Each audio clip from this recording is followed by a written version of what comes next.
The blanket. It was a fine September night.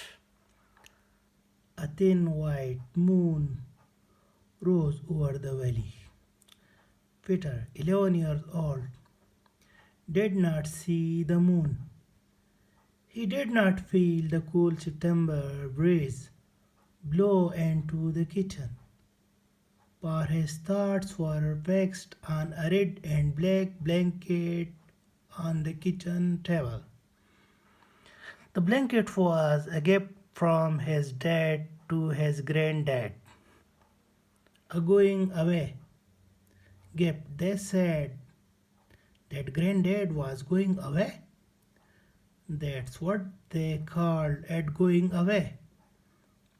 Peter had not really believed his dad would send granddad away, but now there it was, the going away gift Dad had bought it that very morning. And there was the last evening he and his granddad would have with each other. Together, the old man and the young boy washed the super dishes. Dad had gone out with that woman he was to marry. He would not be back for some time. When the dishes were finished, the old man and the boy went outside and sat under the moon. I will get my harmonica and play for you, the old man said. I will play some of the old times, but instead of the harmonica, he brought out the blanket. It was a big double blanket. Now, is not that a fine blanket? Said the old man, smoothing it over his knees. And is not your father a kind man to be giving the old man a blanket like this?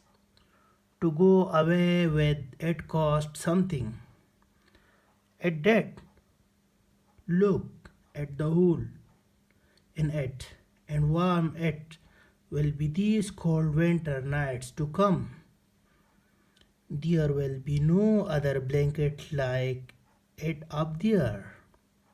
It was like Granddad to be saying that he was trying to make it easier ever since they had talked about going away. Granddad had said it was his idea. Imagine leaving a warm house and friends to go that building, that government place where he would be with so many other old fellows, having the best of everything. But Peter had not really believed Dad would do it until this night when he brought home the blanket. Oh, yes, it is a fine blanket, Peter said, and got up and went into the house. He was not the kind to cry, and besides, he was too old for that. He had just gone in to get Granddad harmonica. The blanket dropped to the floor as the old man took the harmonica. It was the last night they would have together. Neither the old man nor the young boy had to say a word. Granddad played a few notes and then said, You will remember this one. The thin moon was high overhead, and a gentle breeze blew down the valley. The last time Peter thought he would never hear Granddad play again. It was well that Dad was moving to a new house away from here. He did not want to sit here outside on fine evenings under a white moon With Granddad gone, the music ended, and the two sat for a few minutes in silence. Then Granddad spoke. Here is something happier. Peter sat and looked out over the valley. Dad would marry that girl? Yes, that girl who had kissed him and who had said she would try to be a good mother to him and all that. The tune stopped suddenly, and Granddad said, "It's a poor time." Tune. Except to be dancing too, and then it's a fine girl your father's going to marry. Here will feel young again with a pretty wife like that. And what would an old fellow like me do around the house, getting in the way? An old fool would talk about packages and fans, and then there will be babies coming and don't want to be around listening to them cry all hours of the night. No, it's best that I leave. Well, one more tune or two, and then we will get to bed. Get some sleep. In the morning, I will get my new blanket and take my leave. Listen to this. It's a bit of a sad tune, but a nice one for a night like this.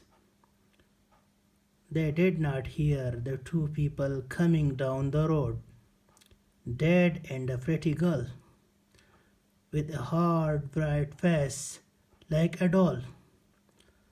But they heard her laugh and the tune stopped suddenly. Dad did not say a word, but the girl walked up to Granddad and said prettily, "I will not be seeing you in the morning, so I came over to say goodbye." "It's kind of you," said Granddad, looking down at the floor and then seeing the blanket at his feet. He bent down to pick it up. "And will you look at this?" he said, sounding himself like a little boy. "Isn't this a fine blanket my son has given me to go away with?" "Yes," she said, "it's a fine blanket." She felt the hole again and said, "A fine blanket indeed." She turned to Dad and said to him coldly, "Must have cost a pretty penny." Dad cleared in his throat. I I wanted him to have the best." The girl stood there, still looking at the blanket. "Ma'am, it's a double one." "Two, yes," the old man said. "It's double one. A pine blanket for an old fellow to be going away with." The boy suddenly walked into the house. He could hear the girl still talking about expensive blanket. He heard his dad get angry in his slow way. And now she was leaving. A sweater came out.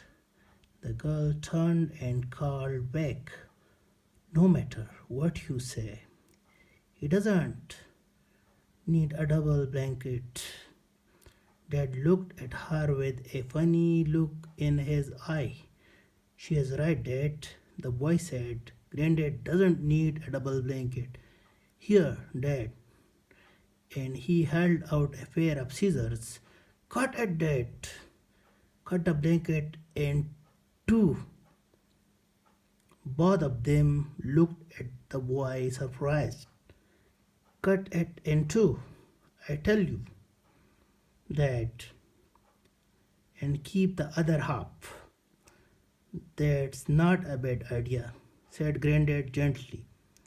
I don't need such a big blanket. Yes, the boy said, a single blanket is enough for an old man where he is sent away. You will save the other half, Dad. It will come in useful later. Now, what you what do you mean by that? Asked Dad. I mean, said the boy slowly, that I will give it to you, Dad, when you are old and I am sending you away. There was a big silence, and then Dad went over to Granddad and stood before him, not saying word. But Granddad understood, for he put out his hand and laid it on Dad's shoulder. Peter was watching them, and he heard Granddad whisper softly, It's all right, son. I knew you didn't mean it. And then Peter cried. But it didn't matter because all three were crying together.